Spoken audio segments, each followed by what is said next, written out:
na 120, n'est-ce pas? Fona futa dime. Dalanta nazala ba makambo zako tungisa ngaye. Ele ki même 120. Ele ki 120. Kunazo siko 120 inopesa na dime. Réponse c'est nanga ezana dévoler na kopesa yo. Réponse liboso c'est nanga so kuta na kaya boye. Taya ngona mutu ke secret ya dime to difficulté ya dime de place za koyela yangoyo. Batu bazana facilité ofuta ba offrande. Tolobela ki ba offrande ezali volonté ya mutu. Olingo pesa 10 yo, 20 yo, 100 yo, olingo pe ko pesa tetali yo. Mais dime ezali penalty ya mutu afuta kapona mpema oza ko respirer na mokilo eke ozana amande, il faut ka ko futa dime na ndako nzambe, il faut ka obligatoire. Nde place difficulté ezali yango, nde place mutambu pe ezali yangoyo. Mais pour la aider na situation ya boye kozaka na 120 il faut futa 150, 200 mbongo tata mukeza okokate no. Kende ko futa su dime 120. Okosala na abilité. Ya liboso. Soki oyebete ko yuko balambongo rapidement eke ezala ngosuko ya oko yuko no zongi sawana. Est-ce que so defa epa mutu na vina yo? Et puis problème na ko futa. Oui. Et puis ozongi po futi. Sans kobanga. Sans kobanga. Bon, nzambe azali tata. Est-ce que vous avez un problème? Ya ko defa pa na nzambe. Donc oki ko defa puis o teki mbanga so ko futa donc ko futa ka di mwana ou bien Merci. Na kaya boye, soko yebete mbonga dime zango 120. Fona futa na dime sikoyo turo dimanche oyo mesikoyo nazana ba problème. To na sala mbongo moi rapidement. Oui, oza permis ndeko nanga ya ko toucher mbongo ya dime OK osaleli yango ko banga te. Mais pesa promesse ke oza ko zongisa. Et natango ya kozongisa o defi mbongo ya nzambe o defi dime yebaka ete okoya kozongisa avec intérêt à 25%. Et bâti sur 25%. Et comme 25%, alors on a des exercices à faire nangaye. Ya ko kende directement futa dime ya batu ya nzambe malgré motema ne sepeli nangote. Encore une fois, dime même si on a kopesa motema ne zana on crezo. Hein? Ozana esengote, ozana kanda etalio nzamba kotala kutu elongi na yote. O frère soko ngoya kopesa ona moteme kangama na ko ima nzamba ko refuser yango. Netika ya kayen. Mais dime même si oza ko loba ko critiquer ko finga nzambe sala na yo nyonso lingo sala. Dime ya nzambe fo ya kopesa yango kaka eza obligatoire. Alors na ka o poto dévier si je na bisote.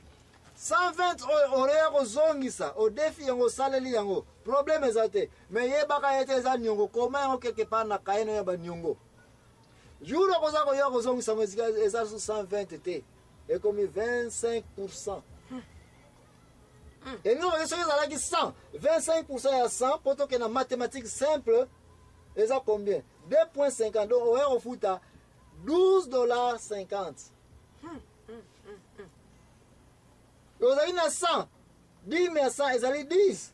Mais soko defi sa okena ko sala ba makambo na promesse ate ke no ko sala nzambe o defi pa nzambe. Mais jour ko zongi avec 25%. Na ko pesa no verset biblique nyonso place no kutela yango. Ezaka na Lévitique kuna ezaka na Deutéronome wana. Okoya ko futa $12.50 futi penalty ya $2.50. Pona nini?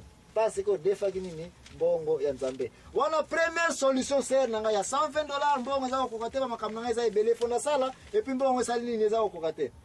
Deuxième solution oyo ko yiko salela. Tia ya mona mutuke na 120 wana za nango nzela mcha ko tali sensalité foka ko futa oza obligé o mata siko na degré pe avancer na niveau spirituel place ba benga siko foi économique ya. Na place oyo eloko mo foko yeba yete soki otali na mukanda ya nini ya Abakuku na chapitre 3 verset 17-18 okoya komona Abakuku a conclure mukanda ya Abakuku donc dernier chapitre Abakuku chapitre 3 na dernier verset 17-18 aza koloba ete même si banzete na ngai eza suko produire fruit te même si bibwele na ngai eza suko bota te même si bilanga na ngai désert ekoti Lengo bake mpiaka ya somo na vile nga ebeti nga na ndenge muka somo. Na ko continue ko glorifier nzambe na nyonso ona zali na yango. Foi. Parce que nzambe zali loboko na nga nini? Ya mobali. Même si ozaka na 120 bongo siko bakama kidi yeli yo fona futa dime ya nzambe ndeko na ngai frère na ngai sœur na ngai tsema na mutuke zwaka ka 120 wana kende ko futa et puis garder niveau ya il faut que ça va verset biblique ko supporter kana yo oyo na pesa Abakuku 3 17 18 même si bilanga na ngai kauki même si ba business na ngai kangami même si ba ferme ngaza suko pesa te même si ba kamna ngaza suko marché te mpiaka ya somo yeli ngai dime nzambe titana za wana maboko ba calcule lekinga na mtu na ko pesa ngo kaka okoki ko renforcer ngo suna mukanda ya nini Esaïe ya Esaïe na 40 31 eza koloba nini ete ba oyo nyonso ba kondimela ka nzambe kondima na bango eko lendi sama chaque jour vous allez renouveler bako naviguer neti ya ba aigle mapeka na bango eko sa nini ko tika la kolemba te pona nini parce que nzambe azali loboko na bango mobali yo mondimi foza na ba clé ba secret na yo ya kondima na nini na eko supporter kondima na tango ozali ke 10 à 120 makambo eza 200 300 4 suki dime batiango ya enveloppe yango préparé makambo kuté zokoka te oza objet ya nzambe na preuve ki yango tangi na mukanda nini ya Malaki Malachie 3 chapitre 3 verset 10 banana na 10 wana yo ye na 10 mais siko okomona ete tia nzambe na épreuve okoya komona so ya kofunga ba clip ya lola te ngelo baki ozali kaka na 120 pesa yango oyebiso émission moko tozana yango teza koya to présenter ki na banza o to lobelaki mama wana ya nini mama Dorcet mama wana ya veuve okay o yambaki na ni prophète nini Élisée azalaka na mwa fufu mwa farine mke pona mwana sala nini alambele gâteau yebisa na histoire yango est-ce que foite mama wana ya kondimana yimte big saki kondimana big saki azui kaka pesi kaka nini weyela ki ba bénédiction ser na katika na yebso mutu nyonso oyo afutaka dime na ye tant que ezali écrit na Bible okende gauche ozonga droite so ngo futa dime na okanga motema pesa yango tia nzambe na épreuve tangela ye verset biblique tangela ye maloba na oye moko aloba alléluia amen tangu tozali kozonga ngai l'impresario Joachim Zambwana na okontinue kokoba mpona kodetaye sikoyo role ya dime kati na église na koma bapase basalelaka badime na pourkoi bapase ifo baliaka badime na ndenge nini église relation nini azanango na badime différence ni ezali entre dime na offrande na ntango ekomi na bamisala ya église na ntango ekomi na baactivité ya église koma conflit eza koyela na église entre badime na baoffrande e pourkoi badime ezala koleka mingi na église me baoffrande eza kozala moke yango te olobaki sere na ngai ngai l'impresario Jacques oyo importance ya dime na nini yango elekaka na kati ya misala ya dime na offrande tokotrace pont entre dime na offrande place ni bakutanelaka et place ni to bakamwelaka merci kokende mosika te ndeko nanga tozali kozonga na émission na biso oya la vérité merci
merci mingi tosili kozonga na émission na biso ya mpoko ya lelo yo oyo ezali kolobela dime ndeko na ngai ezali émission oyo ezali représenté na travers la vérité ezali kolobela dime tosili koloba wana bandeko oyo nyonso baye retard ete ebandaki na tango ya Abraham tango abenisaki Melkisedek et puis sere na biso mama Ani mutazali awa ye mtu azali activiste ayena mituna yebele ya makasi oyo tosili korépondre déjà na baoyo baye retard me na banza sikoyo aza so na mutuna moko oyo akokaki kozala nango na kati na agenda na ye wana eske mama ani eske oza na question oza nango ya naza na question mosusu po ndenge bolobi kaka dime topesaka dime estce bokokopesa biso raison nini oyo topeselaka dime yango vraiment merci mingi na baexplication nyonso napesi na badime donc d'après yo onano okomi mpenza na point ya kocomprendre raison ya kopesa dime te n'est-ce pas nano te bon dime d'abord to est-ce que toyokana ete epesamaka na église mpo na balévitique pase bakende na misala te n'est-ce pas bapaster bakende na misala te bafandaka na bandaku basambelaka mpo na biso bazala valable mot clé bazala valable donc même 0 obengi bango il faut répondre bon soki ye paster aza te soki azali te ake wapi bon bien abimi na ntango obengi na ndako mwasi azwi telefone mpe mwana azwi telefone po paster aza te na ndako bon alors mama